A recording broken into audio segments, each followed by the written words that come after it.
Bienvenido y por supuesto que queremos conocer una versión diferente. Yo me traje mi libro sobre el Estado y poder empresarial en Bolivia. Feliz. Y usted se ha traído el libro gordo de Petete. Sí, Wilfredo, sí. bienvenido. Buenos días, Claudia, buenos días al país. Es un gusto estar con ustedes y precisamente creo que es necesario hacer algunas consideraciones y puntualizar el contexto en el que se debate en la Asamblea Legislativa dos proyectos normativos, el número 73 y el 75, aprobados ya en el Senado como anteproyectos de ley, siguiendo el tracto que establece el artículo 163 de la Constitución Política de esa vida. Wilfredo, antes de continuar, quiero compartir con usted y con ustedes lo que dijo ayer. Si usted se perdió el programa, quisiera que escuchemos al ministro Lima para que intentemos este diálogo que no se da cara a cara, creo que en las redes un poco, pero me gustaría, no tenemos el pedazo de Lima, lo voy a leer directamente yo de nuestra página papel. Aquí está. El ministro de Justicia, Iván Lima, ha ratificado que los proyectos de ley 073 y 075 son inconstitucionales y que fueron archivados por la Comisión de Constitución en la Cámara de Diputados. Cito. Son dos proyectos claramente inconstitucionales que no tienen la posibilidad de ser aprobados, lo dijo ayer en este espacio. Recordó que el diputado del Movimiento al Socialismo, Juan José Jáuregui, en su condición de presidente de esa comisión, comillas, determinó el rechazo y archivo de estos dos proyectos de ley.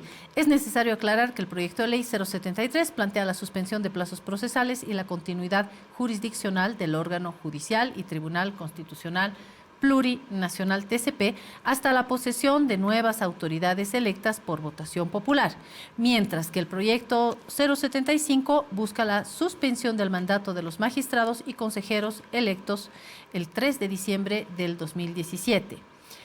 Esto es lo que en pocas dice el ministro Iván Lima, y me gustaría conocer la otra argumentación, porque tienen argumentos cruzados, por no hablar de lo que se dicen en redes, ¿no, Wilfredo? Bien, lo primero es aclarar que la Constitución Política del Estado establece como intérpretes de la Constitución tanto al Tribunal Constitucional y a través de la Ley 250, de la Ley 27, a la Asamblea Legislativa Plurinacional. Es decir, si una ley votada por la Asamblea es declarada inconstitucional por el Tribunal Constitucional vigente, porque ahora no tenemos, esa sí recibe el carácter de inconstitucional. Por tanto, hay una total imprecisión y diría mentira del ministro con relación a que puede él tachar, o una autoridad o un diputado tachar de inconstitucional un proyecto de ley, un anteproyecto.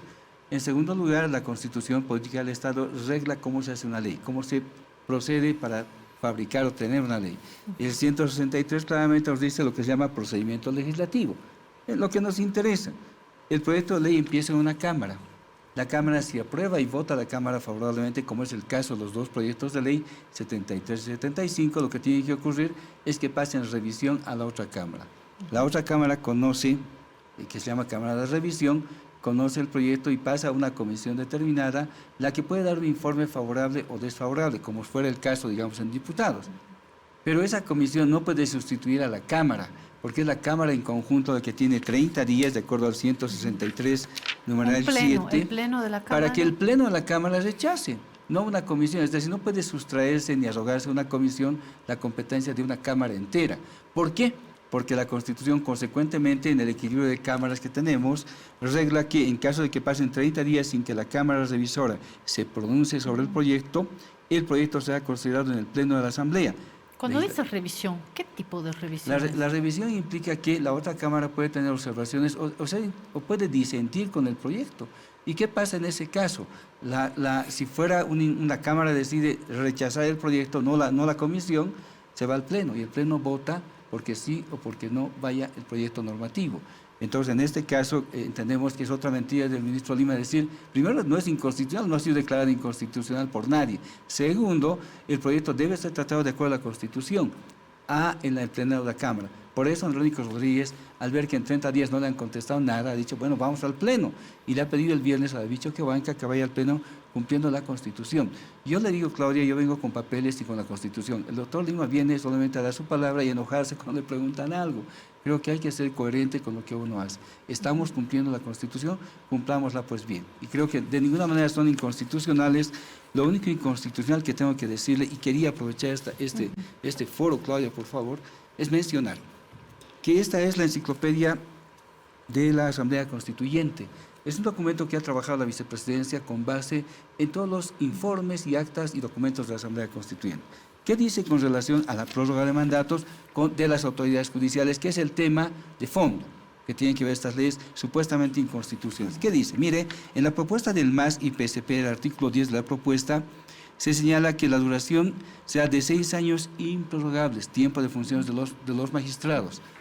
Propuesta que está en la página 734. Y ese tiempo ya se cumplió. Ese tiempo ya se cumplió. La propuesta de Podemos y el MNR en la Asamblea Constituyente, que era la oposición, digámoslo así, una propuesta conjunta, ¿qué dice en su artículo 3, numeral 4? Dice, desempeñan sus funciones por un periodo personal e improrrogable de 6 años. Es decir, las dos propuestas convergen en que no son prorrogables los mandatos. Y finalmente, ¿qué dice el conjunto de la Asamblea, del conjunto de la Asamblea Constituyente? Tiempo de funciones, votado por unanimidad.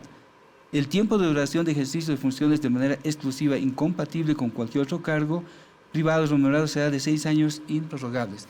Es decir, la Asamblea Constituyente en sus documentos ha ordenado que sea de esa manera. ¿Pero por qué la Asamblea Constituyente, sin embargo, nunca se imaginó, Wilfredo, que íbamos a caer en este escenario de vacío y de irresponsabilidad de la clase política. Pero le hago la siguiente precisión. Mire, el artículo 198 de la Constitución vigente, que establece como fuentes, de la Constitución con relación a la aplicación de esta norma y sus fuentes que tienen que vincularle justamente cuando se refiere al Tribunal Constitucional Plurinacional. 196, numeral 2, esta es la Constitución vigente. ¿Qué dice?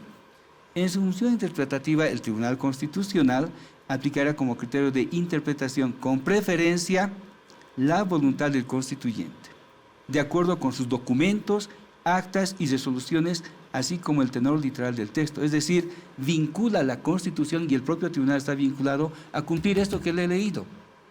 Eso es lo inconstitucional. Ellos han ido más allá de lo que y si querían interpretar la prórroga, debían primero referirse a este lugar. Y en segundo lugar, el origen de la sentencia 49. ¿Cuál es el tema? Es que ha habido una consulta del presidente del Tribunal Supremo al Tribunal Constitucional y dice, mira, hay una convocatoria y hay 6 artículos que creo que son inconstitucionales. El Tribunal Constitucional le dice, mire, de los 6 artículos, 5 sí son inconstitucionales y uno corre. Y le yapa con este tema de la prórroga, que no estaba en debate y que no es vinculante, Claudia, para que la gente creo que se puede dar fácilmente cuenta, no es vinculante. ¿No era el contexto de la consulta? Lo repito porque lo dijo Eduardo Rodríguez Belcé, acá creo que es un punto. No era exactamente. Está en debate. Y el artículo 15 de la ley del tribunal vigente, ¿qué dice? Dice, las sentencias, declaraciones y autos del tribunal son de cumplimiento obligatorio para las partes intervinientes. En este caso no había partes, era una consulta. Y en último caso establece también, solo son vinculantes en acciones de inconstitucionalidad y recurso contra tributos. No era ni acción inconstitucional porque era una consulta y tampoco era un tema de tributos. Entonces, donde se vea, la sentencia 49 no es vinculante. Entonces, no tenemos por qué hacer caso a la sentencia porque es totalmente fuera de lugar, contraviene la propia fuente de la Constitución, que son sus actas, y finalmente, la conclusión más grande, el ministro sigue mintiendo. ¿Por qué miente tanto? Sí, este libro gordo de Petete con estas actas y esta Constitución dicen lo que dicen, que usted acaba de leer, sí. Pero ¿sabe qué dicen los políticos y algunas personas también? Que todo este debate es por llevar a Evo Morales nuevamente a una repostulación, creo que reelección no es precisamente el término, sino a una repostulación que el ala arcista dicen medios, dicen analistas quieren evitar y que los evistas quieren ratificar. Y dice también la gente que mientras se está dando esta pelea cada vez más descarnada entre arcistas y evistas. Tenemos créditos que están esperando, tenemos el agua hasta el cuello, mientras lo que se está debatiendo es la posibilidad de repostulación de un candidato o la gran energía para echar por tierra esta misma postulación. ¿Por qué no hablamos del ingrediente político también de esto, Wilfredo? Lo que pasa es que han querido con la sentencia 1010 del último día del año anterior de una sala del Tribunal Constitucional querer vincular con un obiter dictum, obiter dicta, a que Evo no era candidato. Es totalmente absurdo, lo hemos demostrado. Lo que vinculan en la sentencia, como he leído ahora, es la razón de la sentencia, la ratio decidendi se llama así. Esta ratio decidendi tiene que ver con los fundamentos de la sentencia con relación a los derechos supuestamente vulnerados. Si es así, se refiere a la sentencia y dice, hagan de esta manera con este derecho y de esta otra manera con este derecho. Pero en la sentencia no había un derecho debatido sobre reelección, no había. Entonces lo que han hecho es ponerle una especie de adorno, se llaman obiter dicta, porque no vinculan. Vienen estos términos del derecho inglés, bueno, son latinazos que vienen de la aplicación del derecho inglés. Yo enseño esto en la materia que llevo, yo doy derecho procesal en la Universidad de San Andrés. Entonces llevamos justamente la estructura de la sentencia en el sistema, digamos, que usamos en Bolivia y el sistema inglés. Y comparamos, los obiter dicta salen sobrando porque no son vinculantes. Lo que nos dice el gobierno es que con eso está inhabilitado el presidente Evo.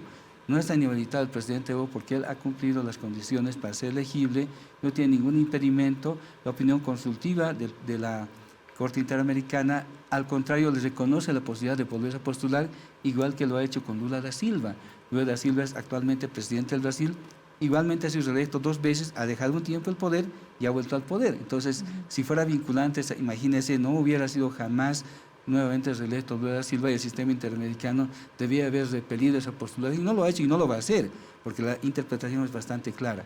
Yo entiendo que existe un ingrediente político, ¿no? Todos lamentamos lo que ocurre en el país y en el Parlamento, particularmente yo deploro esa actitud que no era necesaria, creo por lo menos para entenderse, en una reunión de jefes de bancada, que era el escenario para ese tipo de cosas, pero por otro lado también entiendo yo que se ha hecho la burla a un acuerdo que se ha suscrito entre la oposición y entre el gobierno. Pero ¿qué dicen los artistas? Que ese acuerdo cabalmente no ha sido respetado porque tenía que primero aprobarse los créditos que estaban haciendo cola ahí y posteriormente este debate sobre los autoprorrogados. Luego vino lo que vino con todos los jalones, puñetes, patadas, ruptura de micrófonos, es decir, el espectáculo fue terrible y queda un poco en el aire si hubo cumplimiento o no de este acuerdo.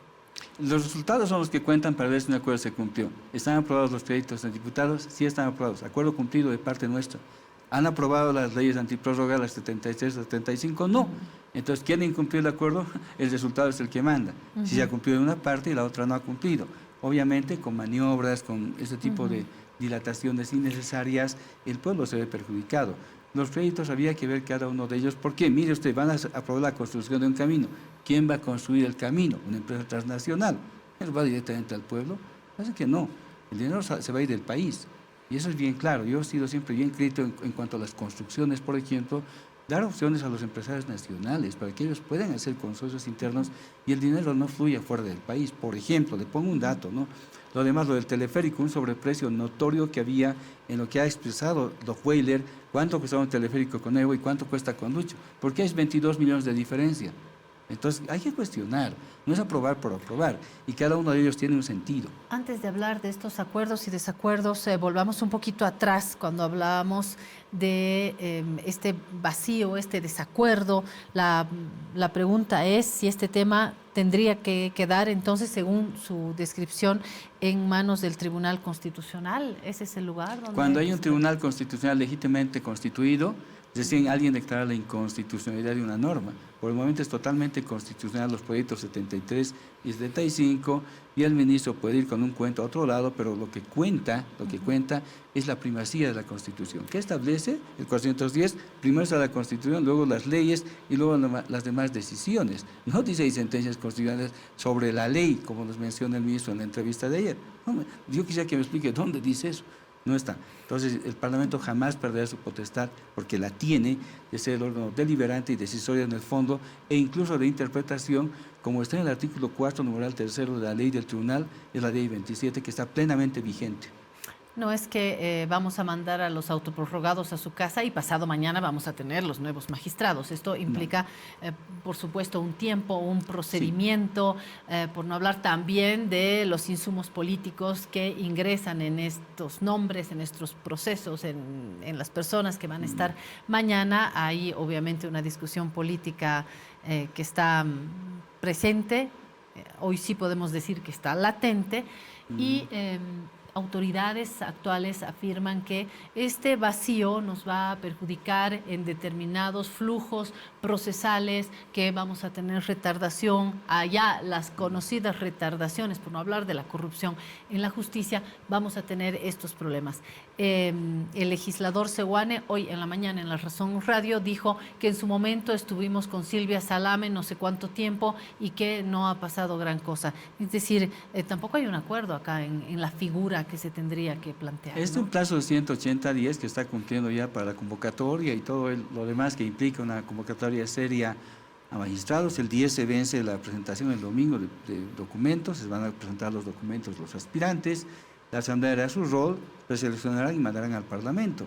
Efectivamente, en cuanto se cese a estas autoridades autoprorrogadas que son ilegítimas e ilegales, como he demostrado, va a haber efectivamente un tiempo en el que no van a funcionar estos tribunales.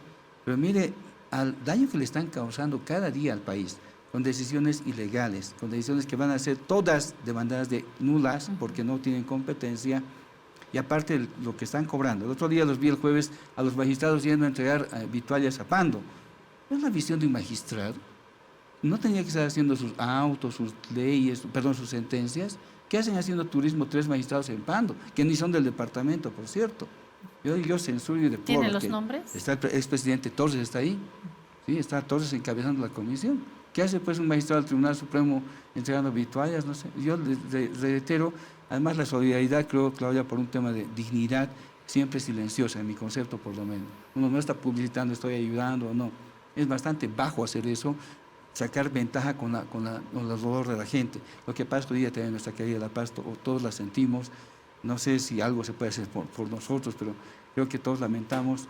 Y además la lluvia que ha sido terrorífica contra la ciudad este mes ha sido terrible, ¿no? Sí, estamos viviendo trabajos de prevención que no se hicieron, pero también estamos viendo falta de coordinación entre los ámbitos municipal, de la gobernación, del Ejecutivo, y al mismo tiempo un espectáculo que las dos salas del MAS están dando, los militantes de Creemos, los militantes de Comunidad Ciudadana, es decir, no se salva nadie. Hoy sí podemos hablar del triste espectáculo de la clase política, mientras tanto, como dije en algún momento, estamos con el agua hasta el cuello. Con el agua hasta el cuello también pueden sentirse algunos sectores masistas que han visto el Congreso no reconocido. ¿Qué va a pasar ya dentro de la estructura del movimiento al socialismo? Hay quien dice que la batalla ahora es por la sigla. ¿Qué pasa con el famoso Congreso Laucaeñe? Lo que viene, ¿cómo van a batallar acá? Bueno, está en debate todavía, el trámite ha ido a revisión en el Tribunal Constitucional, se nos ha conseguido una acción de tutela justamente en Ibirgazama. Hemos esperado que se cumpla esa decisión. Esperemos que el Tribunal Constitucional, cuando se reponga en el fondo de una razón en ese sentido, el MAS y PSP tiene una dirección nacional reconocida que está a la cabeza de Evo Morales y eso no va a cambiar. No hay convocatoria que se haya hecho. El viernes ha sido patético ver a 200 personas reunidas y el sábado ver miles de personas en nuestro ampliado. Entonces usted puede darse cuenta quién es el MAS y quién es la usurpación del MAS. Entonces claramente las bases, cada vez más se suman los compañeros y compañeras. Yo lo veo por ser en la calle todos estos meses, todos los días estoy con gente, con compañeros en sí. Yo le puedo decir con franqueza que lo que está ocurriendo es una burbuja política que está en el gobierno, usurpando lo que ha sido el MAS hasta llegar al gobierno. Pues esa burbuja va a estallar. Bueno, pero las concentraciones en las que está el presidente Arce tampoco son de utilería. Uno ve muchísima gente, ve representantes de movimientos sociales, es decir, hay un movimiento al socialismo dividido desde sus líderes, sus niveles medios, y la gente de abajo también está dividida. Pero mire, el viernes así lo más notorio. El viernes y sábado usted compara quién es quién. El viernes han convocado un ampliado disque, las matrices. Nada más, no ha llenado ni la Federación de Mineros, y entran 250 personas. Nosotros hemos llenado un coliseo entero de todo el país, pese al bloqueo que nos han hecho Daisy Choque y compañía, hemos llenado totalmente eso. Hablando de bloqueo, el movimiento al socialismo evista ha vuelto a amenazar con bloqueos, siendo que no tienen muy buena prensa los bloqueos, ¿no? Porque acarrean con facturas económicas, no sé si para Luis Arce, pero para mí, para la persona que nos está viendo, cuando no podemos desplazarnos, esa va a seguir siendo la herramienta política. Es una herramienta democrática que permite la CIDH, está demostrado, hemos demostrado nosotros, como una herramienta de lucha en extremo. Se ha recuperado la democracia en 2 ocasiones con un bloqueo grande, se ha expulsado un gobierno vendepatria en 2003 con bloqueo de caminos, y entiendo yo por lo menos que la experiencia hace que sea una medida extrema. Se han hecho anuncios, esperemos que obviamente no se concreten, si es que la Asamblea Legislativa simplemente echa a 22 personas que quedan todavía autoprorrogadas. Les reitero, en cuanto se vayan, les vamos a llover con juicios a estos 22. Yo lo voy a hacer particularmente. Y con toda la gente perjudicada lo vamos a hacer, porque están perjudicando al país, a todo un país. Esta gente que no quiere irse porque tiene intereses creados con autoridades de gobierno, en fin, y le sacan lo que quieren cuando quieren con el Tribunal Constitucional. Es decir, la gobernabilidad se trasladó al tribunal cuando el tribunal está caduco. Y ese es el problema de fondo, no nuestro, de ellos, y ellos generan el problema.